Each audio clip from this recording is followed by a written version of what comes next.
वालेकुम स्टूडेंट्स, उम्मीद करता हूँ आप सब खैरियत से होंगे। ले जी, आज हम मैथ का पेपर पैटर्न और पेयरिंग स्कीम हम देखेंगे, ठीक है। जिसमें हम डिस्कस करेंगे कि कौन कौन से चैप्टर्स में से कौन कौन से सवाल आएंगे, ठीक है। लॉन्ग भी, शॉर्ट भी, सारा ठीक है। ईच एंड एवरीथिंग हम इसमें डिस्कस करेंगे। तो ले जी, बिना टाइम वेस्ट किए लेक्चर स्टार्ट करते हैं, ठीक है। सबसे पहले देखते हैं कि ये हमारा जो मैथ का पेपर होगा वो कितने नंबर का होगा टोटल, ठीक है। तो स्टूडेंट को काफ़ी कन्फ्यूजन होगी, तो ये आप चेक कर सकते हो कि राइट साइड पे मैंने ग्रीन हाईलाइटेड किया हुआ है। तो 75 मार्क्स का आपका एक पूरा पेपर होगा मैथ का, ठीक है। क्लियर है। 75 में से आपने जो ऑब्जेक्टिव होगी वो आपकी 15 नंबर की होगी, ठीक है। और बाकी जो सब्जेक्टिव होगी वो आपकी 60 नंबर की होगी, ठीक है। यहाँ तक क्लियर है।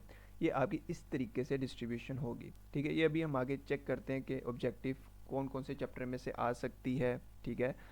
सब्जेक्टिव जो है वो कौन कौन से चैप्टर में से आ सकती है। तो ये अभी सारा डिटेल में हम डिस्कस करेंगे, ठीक है। लॉन्ग किस चैप्टर में से आएंगे, किस में से नहीं आएंगे। तो इंशाल्लाह अभी आगे चलते हैं तो आपको डिटेल में अभी पता चल जाएगा, ठीक है। अब ये जो मैथ का पेपर होगा ये कितने घंटे का होगा टोटल? टोटल 2.5 घंटे का ये पेपर होगा। अच्छा, अब 2.5 घंटे में से जो 20 मिनट होंगे वो आपको ऑब्जेक्टिव के लिए दिए जाएंगे और 2 घंटे 10 मिनट ये आपको सब्जेक्टिव के लिए दिए जाएंगे। तो इस तरीके से आपका एक पेपर जो है वो डिज़ाइन होगा मैथ का, ठीक है। अब सबसे पहले हम ऑब्जेक्टिव की बात कर लेते हैं। ऑब्जेक्टिव में हमें 15 नंबर की जो है वो ऑब्जेक्टिव आएंगे। ये आप लेफ़्ट साइड पर आप ये चेक भी कर सकते हैं, ठीक है। मैंने मॉडल पेपर ओपन किया हुआ है। ये 15 नंबर की जो है वो आपको ऑब्जेक्टिव आएगी जो कि आपने 20 मिनट में कंप्लीट करनी होगी, ठीक।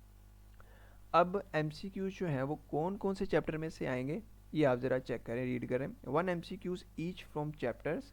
अब ये वो चैप्टर हैं जिसमें से एमसीक्यूज आएंगे। अब इसने कहा 1 MCQs ईच, यानी कि ये जो आपको चैप्टर दिए हैं इन सब में से एक एक एमसीक्यूज आपको दिया जाएगा। जैसे कि चैप्टर नंबर 1 में से एक एमसीक्यूज आएगा, चैप्टर नंबर 2 में से एक एमसीक्यूज आएगा, 5, 7, 9, 10, 11, 12 एंड 13 में से, यानी कि हर एक चैप्टर में से एक एक एमसीक्यूज आपको दिया जाएगा।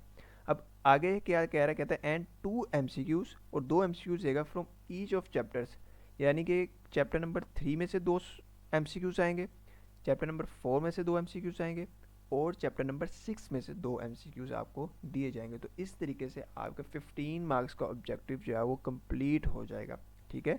ऊपर वाले जो आपको चैप्टर्स दिए हैं इन सब में से एक एक एमसीक्यूज आएगा। जो ये नीचे वाले दिए हैं इनमें से दो दो आपको एमसीक्यूज आएंगे हर चैप्टर में से, ठीक है। क्लियर है। तो स्टूडेंट ये आप मॉडल पेपर भी एक बार चेक कर लें। इस तरीके से आपके 15 एमसीक्यूज जो हैं वो आएंगे, ठीक है। ये आप चेक कर सकते हैं मॉडल पेपर में। ये समझ लें कि आपका एक पेपर इस तरीके से डिज़ाइन होगा, ठीक है। ये जो अभी मैं आपको दिखा रहा हूँ, ठीक है। तो यानी कि 15 आपको एमसीक्यूज दिए जाएंगे। अब चलते हैं सब्जेक्टिव की तरफ। सबसे पहले आप राइट स्क्रीन की तरफ आएँ, ठीक है। सब्जेक्टिव में ये क्वेश्चन नंबर 2 है, ठीक है। अब इसमें आपको टोटल कितने क्वेश्चंस दिए जाएंगे? आपको टोटल 9 शॉर्ट क्वेश्चंस दिए जाएंगे, जिसमें से आपने कितने करने होंगे? एनी सिक्स क्वेश्चन करने होंगे, ठीक है। अब आप ये लेफ्ट साइड पर चेक करें, question number 2, write short answers to any 6 questions, ठीक है।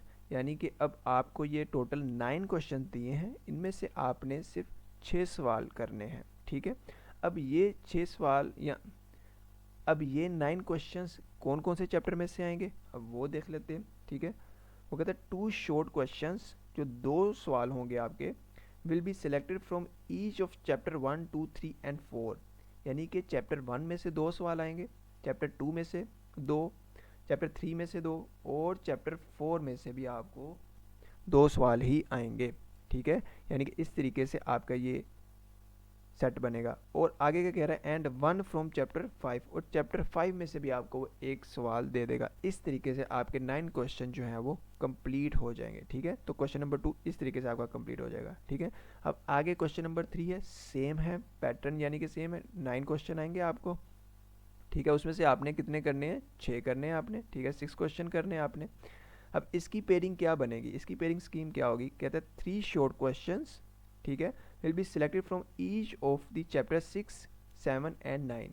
यानी चैप्टर नंबर 6 में से भी आपको 3 क्वेश्चन आएंगे, 7 में से भी और 9 में से भी, यानी कि 3 + 3 6, 6 + 3 कितने हो गए? 9 क्वेश्चन।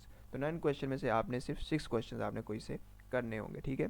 इसी तरीके से क्वेश्चन नंबर 4 भी है। क्वेश्चन नंबर 4 में भी आपको टोटल 9 क्वेश्चन दिए जाएंगे, ठीक है, जिसमें से आपने कितने करने होंगे, आपने 6 क्वेश्चंस करने होंगे। अब ये कहाँ से आएंगे, इसकी पेयरिंग क्या बनेगी, 2 शॉर्ट क्वेश्चंस, ठीक है। शॉर्ट क्वेश्चन जो होंगे 2 सवाल आपको आएंगे चैप्टर नंबर 10 में से, 2 ही सवाल आपको आएंगे चैप्टर नंबर 11 में से, और 2 ही सवाल आपको आएंगे चैप्टर नंबर 13 में से, ठीक है। इस तरीके से आपके 6 क्वेश्चंस कंप्लीट होंगे। अब आगे जो 3 क्वेश्चंस हैं, क्योंकि 9 क्वेश्चंस आएंगे टोटल, 3 फ्रॉम चैप्टर 12, यानी चैप्टर 12 में से वो आपको 3 सवाल देगा। तो इस तरीके से जो आपका क्वेश्चन नंबर 4 है वो आपका डिज़ाइन किया जाएगा, ठीक है। तो उम्मीद करता हूँ स्टूडेंट शॉर्ट क्वेश्चन आपको क्लियरली डिफाइन हो चुके होंगे, समझ आ गई होगी। अब आगे चलते हैं लॉन्ग क्वेश्चन की तरफ। और आपने एक चीज़ ध्यान में रखनी है, जो हर शॉर्ट क्वेश्चन होगा वो 2 मार्क्स का होगा, यानी 2 नंबरों का होगा, ठीक है। अब आगे सब्जेक्टिव की तरफ चलते हैं। सब्जेक्टिव में वो हमें हर एक जो क्वेश्चन है वो 8 नंबरों का होगा। कितने नंबरों का होगा, 8 नंबर का, ठीक है। अब ये किस तरीके से होगा, फॉर एग्जाम्पल हमें क्वेश्चन नंबर 5 आया है। अब क्वेश्चन नंबर 5 में 2 पार्ट मिलाकर 8 नंबर बनेंगे, ये जहन में रखना है। कुछ स्टूडेंट को कन्फ्यूजन होती है कि sir question number A 8 number का होगा, नहीं, क्वेश्चन नंबर ए जो है वो 4 नंबर का होगा, और क्वेश्चन नंबर बी भी 4 नंबर का होगा। तो ये टोटल कितने हो गए, 8 नंबर, यानी कि क्वेश्चन नंबर 5 के 2 पार्ट्स मिलाकर आपके 8 नंबर बनेंगे, ठीक है, क्लियर है।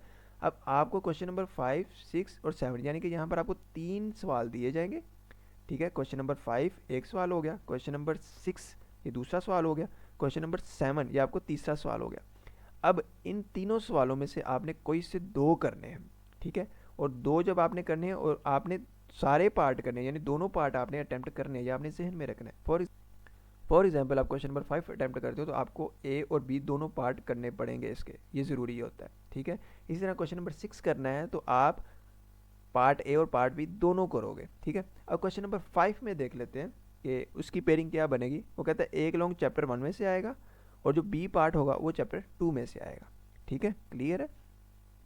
इसी तरह क्वेश्चन नंबर 6 है, वो कहता है कि एक लॉन्ग जो होगा वो आपको चैप्टर 3 में से आएगा, और जो बी पार्ट का जो लॉन्ग होगा वो चैप्टर नंबर 4 में से आएगा आपको, ठीक है। क्वेश्चन नंबर 7 में भी वो क्या कह रहा है, एक जो लॉन्ग चैप्टर नंबर 5 में से आएगा, ठीक है, और एक लॉन्ग जो होगा वो चैप्टर नंबर 6 में से आएगा, ठीक है। तो आपने इनमें से कोई से 2 अटैम्प्ट करने हैं। क्वेश्चन नंबर 5 या 6 कर लें, यानी कि अगर 5 और 6 करते हैं तो आपको टोटल कितने क्वेश्चन करने पड़ेंगे, 4 करने पड़ेंगे, ए बी पार्ट के मुताबिक, ए और बी इसका, ए और बी इसका। तो ये इस तरीके से आपने 2 क्वेश्चन अटैम्प्ट करने हैं जिसके 4 पार्ट बनते हैं। तो आपका ये वाला सब्जेक्टिव का लॉन्ग पार्ट वाला हिस्सा कंप्लीट हो जाएगा, ठीक है। इस बार उसने एक और नीचे लॉन्ग पार्ट दिया हुआ है, ठीक है, अलग से, ठीक है, लास्ट वाला जो लॉन्ग पार्ट है। अब ये लॉन्ग थे, 3 लॉन्ग आएंगे, उनमें से 2 करने होंगे। जो लास्ट वाला लॉन्ग पार्ट है उसमें से आपको सिर्फ 2 ही लॉन्ग आएंगे, ठीक है। वो उसी तरीके से जैसे ऊपर अभी डिस्कस किया, पार्ट्स बने होंगे उसके। क्वेश्चन नंबर 8 के 2 पार्ट्स होंगे, क्वेश्चन नंबर 9 के भी 2 पार्ट्स होंगे, ठीक है। अब इनमें से कोई सा आपने एक करना है, यानी कि क्वेश्चन नंबर 8 कर लें, उसके दोनों पार्ट्स करने पड़ेंगे। इस तरह क्वेश्चन नंबर यहाँ 9 कर लें, उसके भी फिर आपको दोनों पार्ट्स करने पड़ेंगे। लेकिन आपने करना सिर्फ एक ही है, यहाँ क्वेश्चन नंबर 8 या क्वेश्चन नंबर 9, ठीक है। पार्ट आपने दोनों ही करने हैं, वो आपको पता है, ऊपर डिस्कस भी अभी किया।